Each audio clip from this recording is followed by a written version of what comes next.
What is up, Wizards fans? Welcome into another Believe in Wizards podcast. I'm Matt Modderno. Pleased to be joined by my guy, Osman Baig. Oz, what's up, man? How are you? What's going on, dude? Good to see you, man. It's been a while. Yeah, we're long overdue for this, Yeah. so checking in post-Summer League seemed like a good time to do it. Maybe let's just start with the really easy, obvious question up front here. What'd you think of the overall Wizards Summer League experience? There's kind of a discrepancy, a line between overall and what I saw the first two games. Okay. First two games, like what Trey Johnson showed, like there's no reason not to be excited about it. I think 2 years ago, you and I did a Summer League pod and we were talking about, hey, Block Coulibaly looks great. Mm-hmm. I think now when we're beginning to see more and more prospects come through, because frankly, we were starved from seeing prospects. And I think some of it is also things that I've taken away and kind of learned year over year. Sure. You see guys who are raw that you hope become offensive players or hope can become hubs, and then you see a guy who, hey, this guy just has it, and Trey just has it. So that's the most important, the biggest takeaway from Summer League. That's it. Overall, now you said the word overall, the overall product, given that they basically punted on the last two games, Right. They can say they didn't because AJ Johnson played and they got to look at some other guys, but they did, and we could talk about more about that later, but the overall was underwhelming. But I like what I saw from Trey Johnson in particular for those two. Even if just Will Riley had played the last two games, like I know they said that it's a minor injury, but I would imagine if it was a real game, they probably would have played him. So I'm not mad at it if there was something actually there. If it was just a cover for we've seen enough and we don't want to play this guy, like that would bum me out a little bit. But somehow just seeing more of him, I think would have made me a little more satisfied with the last two games. I didn't expect more of Keyshawn or Bub or Star, and that's fine. Maybe another game of Trey would have been nice just because he is a rookie, but overall, I think I had the same feeling. Kind of a mixed bag. It started off a little slow, got to a crescendo in game two here. I was really hyped, and then it just sort of trailed off. Like game three was a really rough watch, and I went back and did it after the fact, knowing the result. And the whole time I was like, why am I doing this to myself? Like, this is sick. So not ideal. Not ideal. It's kind of like just an overall feel I have for the NBA these days, and I don't understand it. Like between players and organizations, I don't know who. I think like Summer League, I think these are organizational decisions. The players just and players sometimes just aren't focused on like the All-Star game has become terrible. The slam dunk contest has become terrible. Summer League was kind of one of those things that if you're a hoops junkie, you're like loved. It's like, oh, these 2 weeks in July where you get to see, where I got to see Otto Porter and Glenn Rice go crazy. And like, it was fun. And now it's like you get that first weekend. And if your guys don't play that first weekend, that window is closed.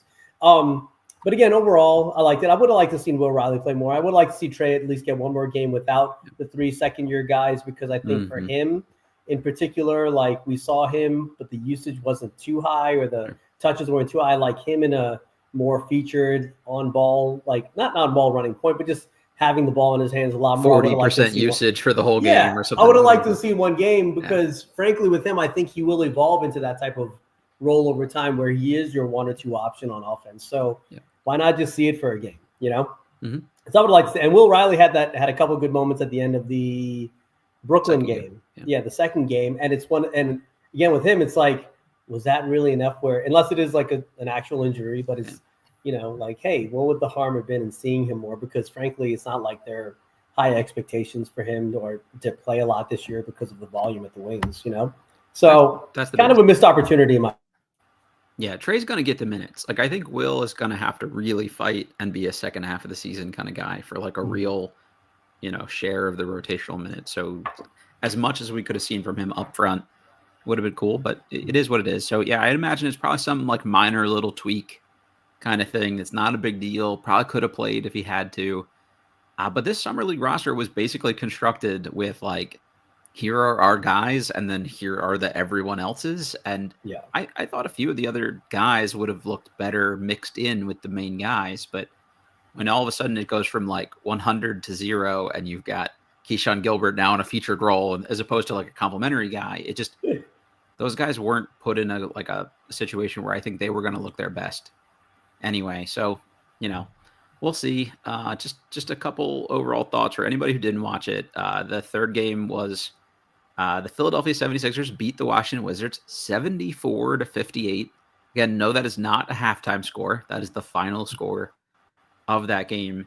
In the third game, I wouldn't even say there was a standout on the whole Wizards team that game. Like, if you just look at the pure box score, like, oh, AJ Johnson had 20 points and 5 rebounds. Like, he also took 20 shots to do it and like had 3 turnovers and didn't really defend anybody and looked kind of just like he got bully balled a little bit more. They didn't really run any like coherent offense whatsoever. Jameer Watkins, who I still am like totally all in on, love the defense. He shot as poorly as you could shoot over 4 games, basically, and be an NBA player, but he did other stuff. So he had 7 steals in that game, 3 blocks. Like, he's going to be a stock monster, which is cool next to Koulibaly and Keyshawn, but 4 of 16, 1 of 7 from 3, like, that's not going to get it done, and that'll be the thing I think that keeps him out of an NBA rotation, unfortunately. I also think it's one of those things where Summer League gives you an opportunity where I think to some degree executives are a little scared to have their guys show too much, because if a player does not look good, all of a sudden the player that you picked is under scrutiny literally less than a month after the draft. So it wouldn't surprise on a high note. Right, ended on a high note. But at the same time, if you really believe in your guy, you can't worry about the noise. And you just really need to focus. I think what you could really learn from this and is what works, what doesn't work, and then find out the areas that you need to improve on ahead of October. And it's not going to be like, you're not going to overhaul your game, but you're going to, this is where I keep the ball alive a little more. I have to get in the weight room a little more so I can finish stronger at the basket. Things like that you can pick up just with experience. But I think to a degree, there's such an emphasis on like keeping, there's just such an emphasis on like ending on a high note, not making your rookies look bad or protecting your draft picks, that it just like, it comes off like as you're kind of scared to show anything, but then in doing so, you're missing the opportunities to like really get good takeaways from this. I think just kind of looking at this group overall, it's like, all right, the main guys on it here that are going to end up on a roster are guys that are going to feature in the rotation for us. So it would have been good for Wizards fans to just see like, like a bunch of people were like, oh, are we going to win Summer League this year? What is the Summer League parade? And then we end up going 1-3. Like, if they had taken Summer League a little more seriously, and at least if the Wizards start off, 2-1 or something like that, it would have been a little easier to walk out of Summer League more excited about the season. Not that you should draw that much from it, but just from like a building hype perspective, a Trey Supernova game in the third game or something. Yeah. Like, I would have been much more intrigued by that. Or even like a Bub crazy usage game by himself. Like, he's going to have to fight with CJ McCollum and some of these guys for some minutes early. Like, it's not like he's going to play too much basketball for a guy like him to handle. So just seeing one more of those dudes have like a moment would have been really cool, I think. Yeah, and you also see like some teams are doing, like Nick Clifford is still playing and he's playing well, and he's 23. So he really, if there is anyone that doesn't have to show more, it's him. But he's still out there. Yeah. You have a Cody Williams who's played basically a lot of Summer League, coming from the Utah Summer League and to Vegas, and he's kind of been slowly ramping up. And you still see holes in his game, but you're like, okay, he's trying to figure things out. And because he's gotten almost maybe 10 games, he's figuring things out. It's valuable. Yeah, he trended up. Yeah. Yeah, so why not use that? Why not use it to like figure these things out? And kind of what you said, like the Wizards brand, look, who knows like how much it would actually, I can't quantify anything, and I'm just more being speculative here.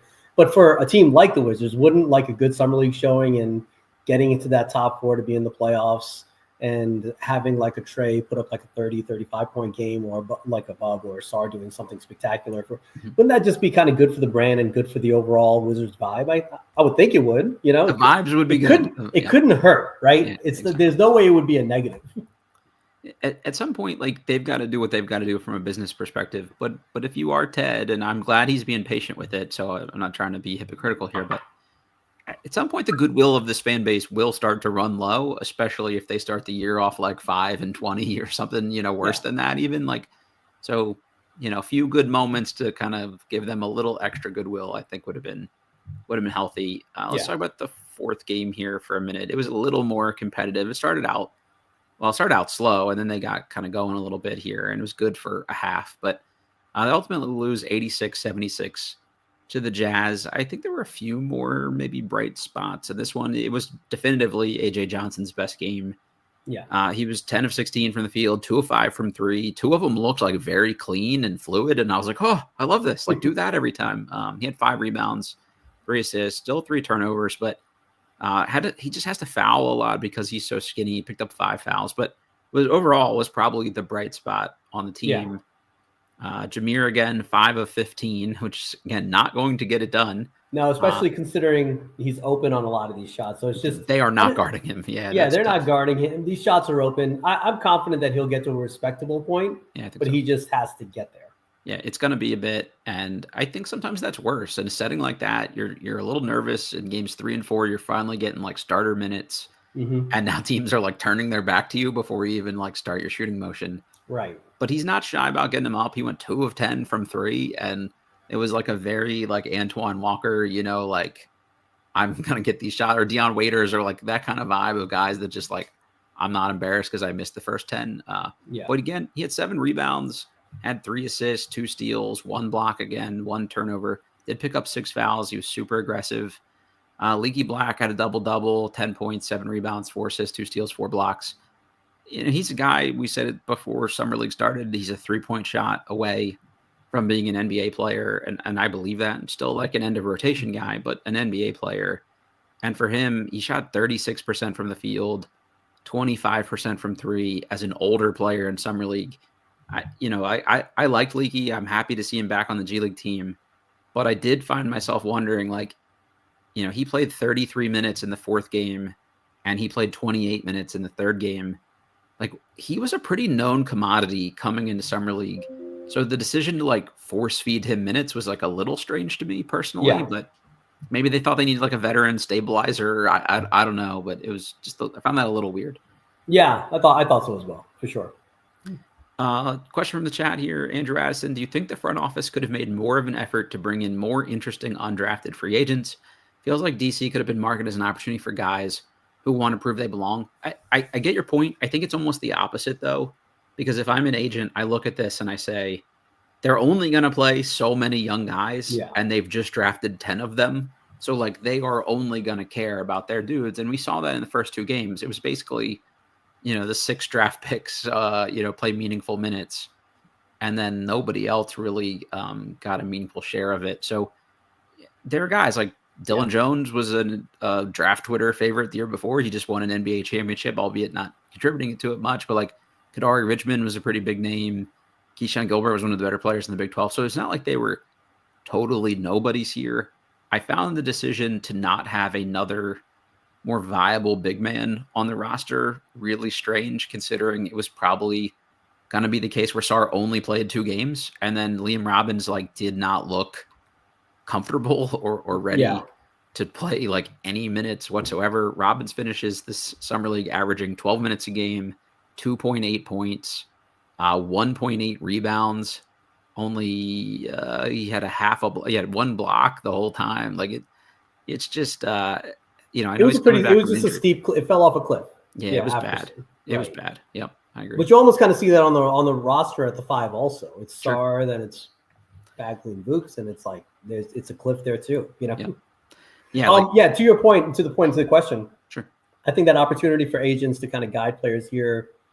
That's one of the reasons why Cam is here. Why Cam Whitmore wanted to be here. But then once the San Antonio trade happened, and Cam came here, and they drafted 2 more wings in the draft, that window to kind of be this kind of free runway to get playing time, I think that's kind of closed. It's whoever's basically on board is on board, and frankly, a few of the players that are on board will probably not be here by the opening day because they already have it's already overcrowded. Yeah, you're fighting for G League roster spots at that point if you're coming in here as an undrafted free agent, essentially, which is what it is. Oz, we won't keep people super long here. Just a quick thought. Other than Trey, let's take him off the table because I think, him averaging 19.5 points on pretty efficient shooting. He was 58% from the field, 45.5% from 3. He had 3 rebounds a game, 1.5 assists, 1 steal. Like, he was impressive. Keyshawn, a little more of a mixed bag. But just other than that, I guess if you had to give 2 guys that were your sort of bright spots, who would they be? Other than Keyshawn, okay. That's kind of tough. I would say SAR game 2. If you could bottle that up, Yeah. that is exactly what you want from Alex SAR. Mm-hmm. You're not concerned about the offense. I don't think he's ever going to be this great offensive player. He will make threes. Yeah. He'll have those games where he just like gets hot from three, and he'll have games where he just gets some easy attempts. But if you could bottle up that level of work on the boards and that level of cleanup at the rim, then that's 100% what you want from him, and that's a player that you invest in as a core piece to your team. I think that's a positive there. That was why I really wanted to see Sarr for one more game, and my guess is also why they probably didn't want to put him out there one more game. They saw what they wanted to get. Yeah. I would have liked to have seen if, okay, give him a third game. Does that third game look more like game 1, or does that third game look more like game 2?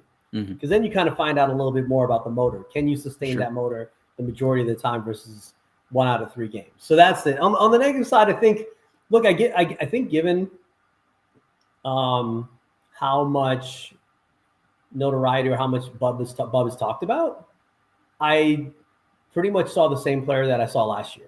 I don't really think I saw anything new. And with him, it's interesting. Like when they get the rebound, when they outlet it to him, he's going full speed. But it's like you're running, like you're running full speed. He gets to that 3-point line, and it's like you run into a cliff, and all of a sudden you see the bridges in there, and you hit the brakes full speed. He gets to that 3-point line, and he hits the brakes hard. And then he hits the brakes hard, and he brings the ball back out, and then it's just, and the ball just gets stuck there, and it's like, you got to get downhill. You got to collapse the defense. And that's what I was hoping to see. Can he begin to collapse the defense, create easy stuff for his teammates? And that's what I'm not seeing. And so kind of from those 2 games, I'm like, hey, I was like, he just looks more like a 2 guard than a 1. And maybe it's unfair to ask him to be a 1, But then relative to 2 guards, you see how quickly and how little space Trey needs to get off shots versus above, who needs kind of like that run up to that big, to that kind of long mid-range jump shot. So I think in terms of, you saw Kaishan grow, you saw Trey flash big time stuff, and then you saw kind of Bub kind of stay in the same place, is what I would say. Yeah. Okay. Let's start with Sarr real quick. The thing I liked most about his summer league performance here was actually the shot diet. Like there were a few things of him rolling to the rim, which I liked, and he finished 48% from the field on 12.5 attempts per game. Like that's a pretty good amount of shots, and he made more of them than he made last year. He only made 20% of his threes, but I think the key was only 2.5 attempts per game. Like last year, he was shooting threes in summer league like he thought he was never going to get to shoot a 3 again, and it just seemed like he'd catch the ball at 15 feet and like backpedal and like take a 3 just to take a 3. So I appreciated that. Obviously, the shot blocking was great, especially in game 2. He finishes summer league with 5.5 blocks per game, which was great. And yeah, I think that's how you weaponize him, is let him just be a guy everybody has to be somewhat aware of coming over from the weak side and just swatting them into the 10th row out of nowhere. Like he can just be like a shot blocking ninja of just like, oh shit, how this big guy cover that much ground or close that much ground. So that's awesome. And you could tell he even altered at the end of that game against Brooklyn. I think Drew Timmy, who had a huge game, short-armed a little floater because he thought Sarr was going to block it. He got swatted on that one, and it was in his head after that, I think. It was in his head. And then even that play where he saved the ball from the corner, this was early in the game, came back in and kind of came baseline, had a dunk. That was the most athletic I've seen Sarr look on the offensive side, where he's not just kind of just dropping the ball into the rim. He actually got up, kind of pulled the arms back, and then dunked it. Like, I like the athletic flashes I saw in game 2. Every bad late 90s, earliest 2000s rom-com where the girl is like, oh my God, I suddenly realized I'm hot. I think that's the thing for Alex Sarr is like, holy shit, I'm actually athletic. Like, I think he just needs to have that aha moment. And because there are so many times where he fades over somebody or floaters a ball. He could try to dunk on someone. I'd like to see him try to get a few more free throws. Averaged 4 a game in summer league. Like he should be that's not terrible for a big, but I'd like to see him try to be more physical, especially when he has that athletic advantage over some dudes. On Bub, I think the bright spots here, the 3-point shot, again, really small sample size, but it looked kind of more fluid to me. Like I thought he was better in mid-range before because he sort of it was more of an actual jump shot, and I felt like he was a little more set. from three previously. So this, again, maybe I'm just wishful thinking here, but it looked clean. He made 44% of them on 4.5 attempts, which is a decent sample size. I think what we should like expect from Bub, like the stat line he had in summer league is like almost what I'd expect him to have for the year. Like hopefully a little more efficient. He only shot 37% from the field, but like 10 points, 4 rebounds, 4 assists, kind of low turnovers, I think is reasonable for him. Like, I think he should be a 2-to-1, assist to turnover guy, because he's not making dumb passes. Almost wish he'd like force a few more just to try to be a little more creative, but he protects the ball reasonably well, and he just kind of does his thing. And I think that's why he like really, to me, has always been like this ideal third guard. Like he can play a little 1, can play a little 2, doesn't need crazy high volume to do anything, but he can take more shots next to a more playmaking guard, or he can play make a little bit more next to a scoring guard. So like I think he gives you some flexibility. So I think that's the value there, and we'll just see what the role is for him this year. We thought learning from Brogdon would be good for him last year, but hopefully learning from CJ a little bit this year, he picks up a little bit more of how that balance of when to score, when to pass, and all those sorts of things too. Yeah, and I think kind of to your point, he has to. The mid-range is good, and it is like a jump shot. He needs to continue to make that three-point shot more of a quick release shot versus I need to step in, get my long jump shot off, because that's gonna inhibit his volume. So if he could increase the volume, if he's not going to get to the paint, he has to increase the 3-point volume. Yeah, he's got to be. You can't have neither. That's just problematic. But if he shoots 40% from 3, like we have now actualized an offense around him, like that makes a much bigger difference. Yeah, but if he does end up just being kind of that third guard, that's also just fine. Sure. I think ultimately they will need to find someone who makes everyone else's job easier. But that's why they have almost $100 million in cap space next year. So that'll get sorted out. I think so too. Bright spots for me, sort of just trying to find some needles in the haystack here a little bit. Again, I loved every Jameer Watkins minute. I also liked the crazy irrational confidence. He's shot putrid from the field. He was 28%, but it didn't stop him from shooting, as we talked about, almost 10 attempts per game. Made a decent amount of his free throws. I thought he'd get to the line a little bit more, but felt like they were letting him play a good amount. Only made 14% of his threes. That's not going to work. But 4.5 rebounds per game, 1.5 assists, 3.8 steals, and a block a game for a wing. I think he is like day one, like competing for one of the better defenders on this roster. And I think we have some like really good defenders. Like I believe in them as disruptors. And I think he's instantly in that mix. Guys like had to think about him and just, I would almost play him a lot early and weaponize him as just sort of this chaos agent to start some games. And if he picks up a few fouls, like who gives a shit? You put him back on the bench. Yeah, so there's no harm in it at all, especially those days where you see Middleton and CJ sit out. Why not just toss him in there and Smart sitting out? Toss him in there, let him get some reps. The shot's going to come. It doesn't look broken by any stretch. He had a couple drives yesterday that looked good. I was like, oh, that's a good, mid move. He gets right in front of the rim and he elevates and then he just airballs it. And I'm like, it's just, he's rushing it, and I think some of that the more he gets reps, the more he gets acclimated to the game speed, he'll be fine, I think. Other bright spot for me was how they used Will Riley in game 2. In game 1, it was more of like stand in the corner and just hit shots. And game 2, he got to like do a little bit more and was a little more engaged in the offense. He got to like come off a screen and hit a shot. And like, I was like, oh my God, yes. Like he can put the ball on the floor a tiny bit. And, he just made a few more of those looks from the first game. Yeah. So he looked a little more athletic too than kind of he was built to be. Looked like he's gotten in condition, looked pretty quick. Showed a little strength on that. He had an N1 finish in the second game. I mean, look, honestly, I still look, if it was me, which it's not clearly not, like if it was me, I would have probably taken Newell with that second first round pick just to get a second big in the pipeline. Yeah, agreed. But that doesn't mean that I don't think Will Riley can play.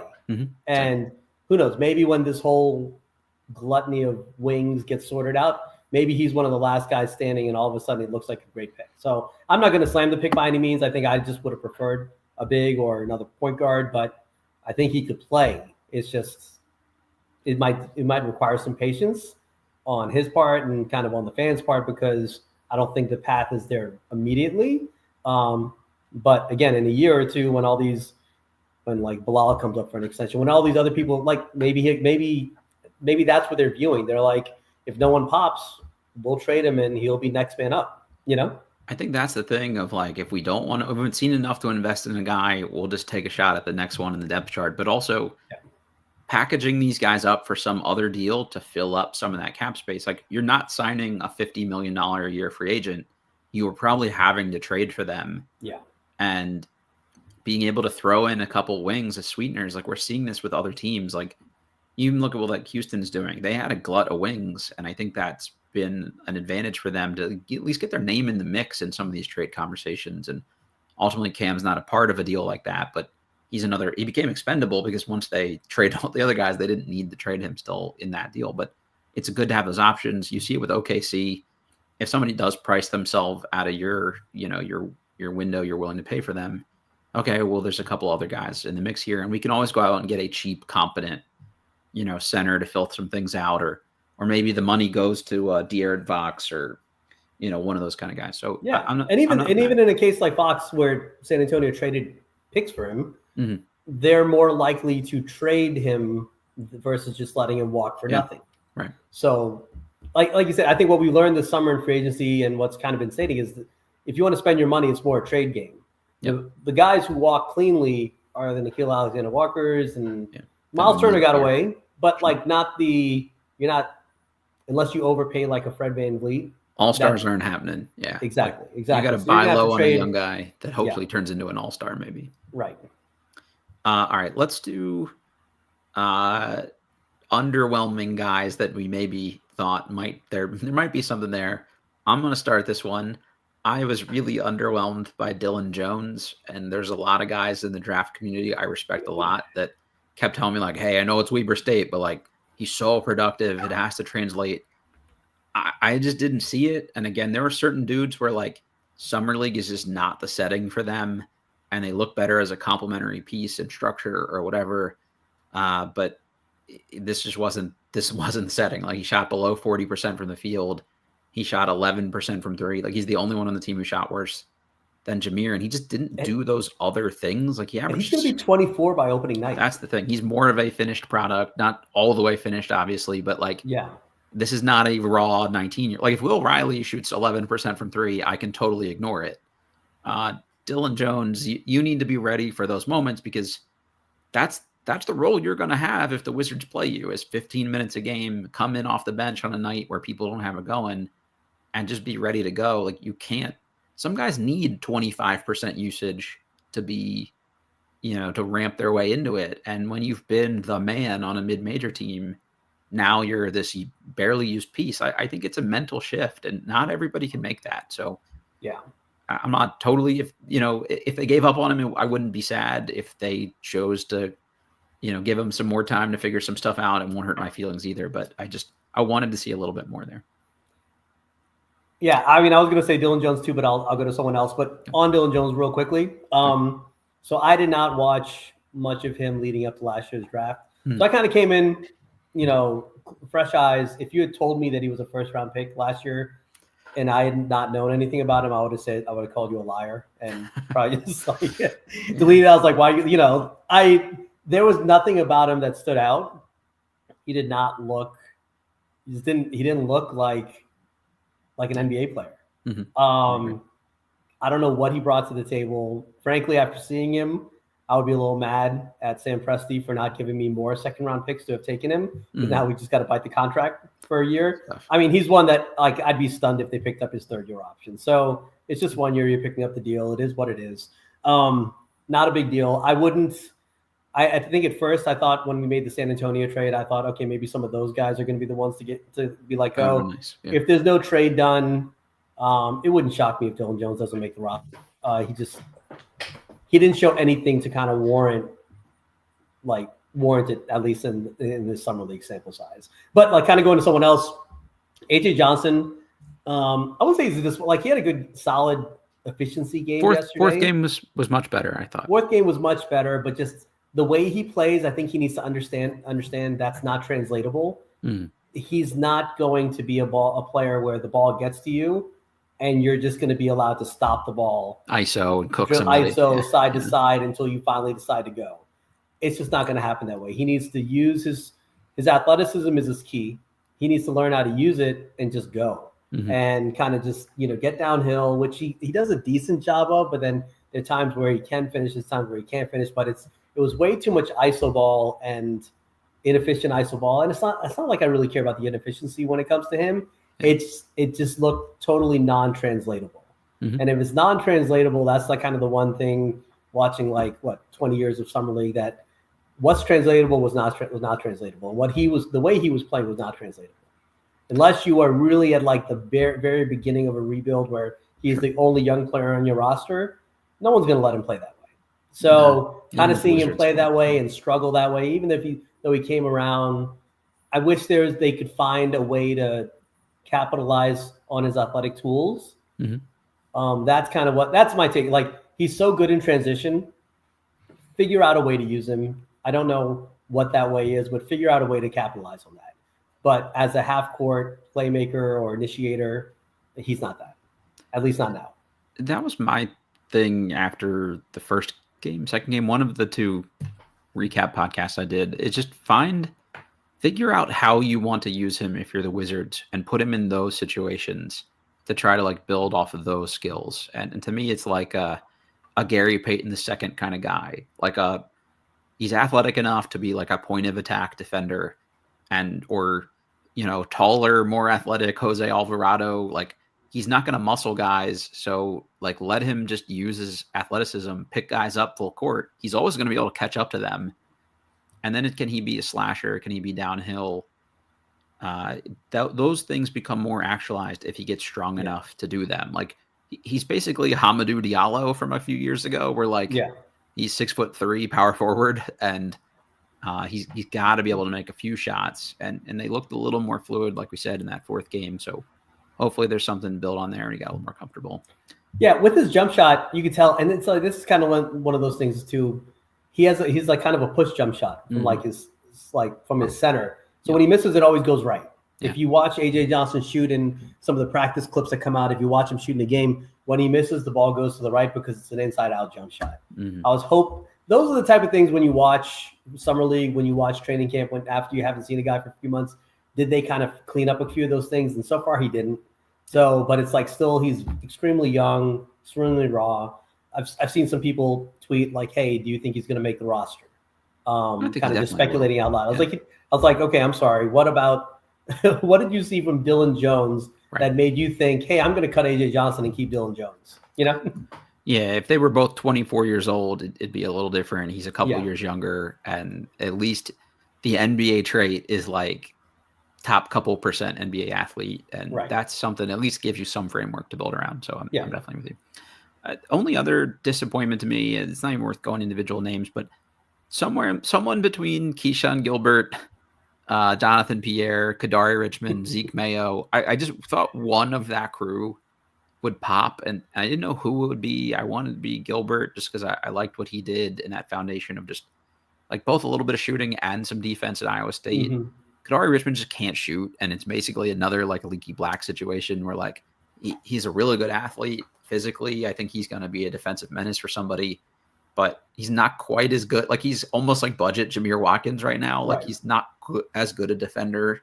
Maybe he's a little younger, so not much younger, but a little bit. So maybe that was something, but yeah, somebody else needed to pop from that group, or AK Gak, like Liam Robbins looked so bad, like he couldn't, or Jonathan Pierre, like one of you guys couldn't sort of, nudge of that group. There was no one in that group. Like, if you told me any of them got signed to a two-way, my reaction would be they wasted a two-way. Yeah. That's kind of just what you want someone to pop. Yeah. Yeah. It just like give the team a reason to want to keep you around longer. And I don't think any of them did, unfortunately. All right. So I won't keep you longer than this. Last question, I guess, just anything else Summer League related that we didn't hit on that you want to mention before we call this a day? Not too much. I mean, look, my old Summer League takeaway is let's bring the fun back to the NBA. Have the guys play, have the guys learn. Don't be afraid. Look, unless a player looks totally overwhelmed, they should be on the floor. Like in a Johnny Davis situation where you just spent a high lottery pick, I would get if you shut him down because you're like, oh crap. And now your fan base is like up in arms. But like these other guys look fine. Like let them work through some things. Let them try things. Let them, fail. Let them try to like turn those failures into just successes. I think otherwise there's also one thing just Wizards related specific in regards to Summer League. It was funny when you see like teams and you see kind of their supporters, right? Like all the vets. When they showed all the Wizards players who were there to kind of support the players playing in Summer League, I was like, wait, who is that? Just like I got to put names to places, names to people. I got to get better. But then it's also, I was like, of this group of like 8 wings that they showed, who's actually going to be here in October? That's like my biggest, like, I don't know. At least if Jordan Poole were still on the roster, I feel like he would have been there front row and center being hyped in his bucket hat, like doing his thing. But I'm with you. I did think that was a little. Wait, which guy am I looking at here? We never talked about Marvin Bagley on the show here. I'm totally fine with that pickup. He was clearly like a good person to have in the locker room while he was here. And, again, given a few more minutes to a good dude. He can rebound. He has some rebound. He'll run the floor hard. He's got some pedigree. Maybe there's some more untapped potential there. It says a lot about what they thought of him, though, that they kind of kicked the tires. Can I say one thing about Bagley, though? Please, because there's a lot of, oh my God, look, our front office traded Bagley. They got him back. They ended up like the trade's even better. No, they traded 20 some odd million in this year's cap space for Marcus Smart and the first round pick. Yeah. So they paid $20 million for that first round pick. Bagley and Johnny Davis had they were just expiring contracts. Right. So it's not like, oh, wow, they traded Bagley and they still got him back. They're geniuses. I mean, they are a great front office. They're doing a lot of like very interesting things. And this is trending in the right way. And I think what they've done this summer has me a lot more encouraged. Yeah. But let's also kind of like be like, hey, they paid $20 million for a first round pick. That's what it was. We can give them real flowers for the real things they've done that we don't have to sort of flip the script to do. Yeah. I love the Cam pickup. I love the Trey draft pick. I still really like I think you could already tell what they've done is they haven't drafted any busts. They haven't drafted players who can't play. They're all supporting cast at the very least, I think. Yeah, and I think Trey could be more. And look, we haven't seen enough of Riley. Riley looks like he can play. Who knows? Maybe he could be more too down the road. So I think they've drafted well. Now what are they going to do next? Because I think even though they won't say it, they're going to that next phase. We've seen. I think everyone saw the Draft Express. That and I think you mentioned this to me. You mentioned this to me months ago that the 27 draft is a disaster. Yeah. It's not so if this is the year. This is the year they gotta get another piece, like hub piece next to Trey. But then the direction, in my opinion, is going to begin to shift next summer. So I am interested in seeing what this whole next phase looks like because there'd frankly be no point in like tanking for the 2027 draft, given the number of young players they have on the roster, how that draft looks, and how much cap space they have coming up. Yeah, you're not getting a Trey Johnson at 6 in the 2027 draft. Like unless some crazy guys make big steps forward between then, it's like Tyron Stokes and, I don't know, Jordan Smith from here in DC, and he's like maybe a super Marcus Smart, and so that's not really the guy you want with the number 2 pick or something like that. So this year's draft, I feel really good about. Even if you ended up 6, 7, 8, that you're going to get another piece, but use that pick, use the cap space, then you star hunt. You've got the infrastructure around them. By then they're starting to be in that 3rd, 4th year. And maybe you can sneak up on some guys in the playoffs here, while guys are still on cheap contracts. Like that's the move. And I think if they don't show that, Ted's going to start to get impatient about what's going on here around that point in time. Yeah, agreed. Because this is the 3rd offseason. Next year is the 4th offseason. At that point, you really want to see, hey, let's take advantage of what we've collected. We also got to get people back into the arena. We can't still be in the deconstruction phase in year 4, whatever they called it. Like that should be over now. Yeah, and I think they know that and it seems like they are setting. I think it was Zach Lowe who maybe mentioned it on a podcast, and he didn't report it. He was more speculating that the cap space was not being. He speculated that, look, it's not there just to buy draft picks and bad contracts. He thought it was going to be used for something different. But that was just him speculating, so. Yeah, that's fair. JW Carroll in the chat here says, great to see how much young talent they have on the roster. Agreed. There's options. Somebody will pop from that group. Even if you don't bat 100 or bat 1,000, you're still looking good. And then Akbar said they're going to be in prime position in 2026 to outbid basically everyone for non-max free agents. That's true. You can get a couple more fringe all-star young guys, second contract dudes, restricted free agents, all those sort of things. So the options, flexibility. There's like a Hartenstein, there's a John Collins, there's a De'Aaron Fox. They're players that could help this roster at positions of need. Yep, totally agree. Oz, thank you for doing this, man. More good than bad, I think, is the takeaway. And excited to see more stuff from training camp where they all look like future MVPs from the workout tapes. So should be good. Appreciate it, man. All right, everybody. You know the drill. Hit that like button for us on YouTube, rate, review, subscribe, all that good stuff. And we will catch you all next time.